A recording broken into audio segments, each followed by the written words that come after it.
इन्हीं दिनों में हम शरीयत को जितना पामाल करते हैं शायद किसी और दिन पामाल करें। माह मुहर्रम के अंदर मुसलमानों की बस्ती में ढोल पीटे जा रहे हैं, मुसलमानों की बस्ती में ढोल बज रहे हैं। अगर मस्जिद का इमाम मना करे तो सारा मोहल्ला मिलकर के ट्रस्टियों के पास आता है, मुतवल्ली से कहता है उस यजीदी को बाहर करना वरना हम उसके पीछे नमाज नहीं पढ़ेंगे। क्यों भाई, ढोल के खिलाफ कहने वाला यजीदी कब से हो गया? मैं ये बात जो है वो आपके सामने दिल्ली वालों, महबूब इलाही की जमीन पे बसने वालों, कुतुबुद्दीन बख्तियार काकी की जमीन पे बसने वालों, शेख अब्दुल्ला मुहद्दिस दलवी की जमीन पे बसने वालों, 22 खाजाओं की चौखट पे बसने वालों, ये बात मैं शुक्र के तौर पे कर रहा हूं। वल्लाह मैं वो सैयद नहीं हूं कि कस्में खा करके अपनी सियादत की भीख आपसे मांगू, लेकिन सिर्फ इतना कहना चाहता हूं, ला इलाहा इल्लल्लाह, झूठों पे अल्लाह की लानत है। मैं हसनी हुसैनी सैयद हूं, अल्हम्दुलिल्लाह रब्बिल आलमीन। लेकिन आपसे कहना चाहता हूं, अगर आलिम मस्जिद का ढोल के खिलाफ तकरीर करे, आप उसको यजीदी कहते हो,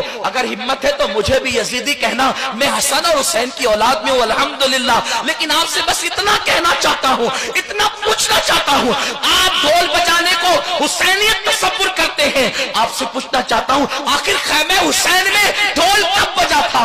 जब अली अकबर की शहादत हो रही थी तब ढोल बजा था, अली असगर की शहादत हो रही थी तब ढोल बजा था, कासिम के लाश में घोड़े दौड़ाए जा रहे थे तब ढोल बजा था, बीबियों की चादरें छीनी गई थी तब ढोल बजा था। ढोल कब बजा था?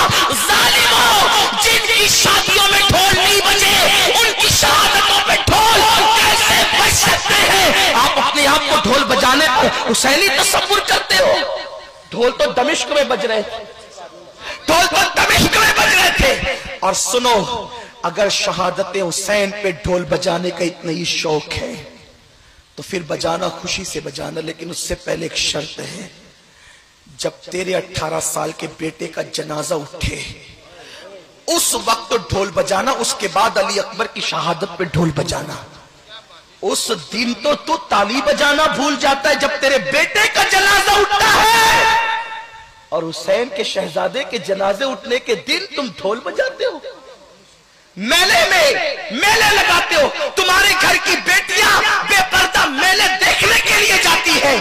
कहां वो सैयदा फातिमा ज़हरा का किरदार जिसके सर के दुपट्टे को कभी चांद और सूरज ने नहीं देखा?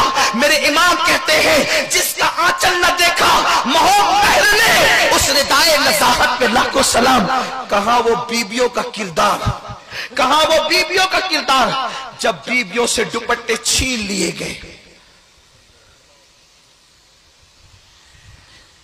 उस्ताद ज़मान मौलाना हसन बरेलवी ने भी लिखा है कि बीबियों के दुपट्टे छीन लिए गए। जिनके घर में जिब्रील इजाजत के बगैर नहीं आते थे उनके दुपट्टे छीन लिए गए। जिनके दुपट्टों को कभी आसमान की आंखों ने नहीं देखा उनके दुपट्टे छीन लिए गए। लेकिन जानते हैं, मौरखीन ये भी लिखते हैं कि जब बीबियों के दुपट्टे छीन लिए गए तो शहजादी ज़ैनब से जनाबे शहरबानो ने कहा, बीबी दुपट्टे छीन लिए गए, पर्दा कैसे करेंगे? तो बीबी ज़ैनब ने कहा था, ए नबी के घर की बेटियों और बहुओं, कल तक दुपट्टे से चेहरा छुपाते थे, अब दुपट्टे छीन गए हैं तो कुदरत ने तुम्हें बड़े बाल इसलिए अता किए हैं कि अपने बड़े बालों को पीछे से आगे की तरफ कर लो और अपने चेहरों को छुपा लो, अपने चेहरों को छुपा। उस दिन तुम्हारी बेटियां मेले देखने जाती, हुसैनी हो तुम्हारी बेटियां उस दिन नाच देखने जाती, तुम्हारी घर की औरतें बेपर्दा घरों से क्या गुजरती होगी इमाम हुसैन के दिल पर? क्या इसी दिन के लिए कुर्बानी दी थी?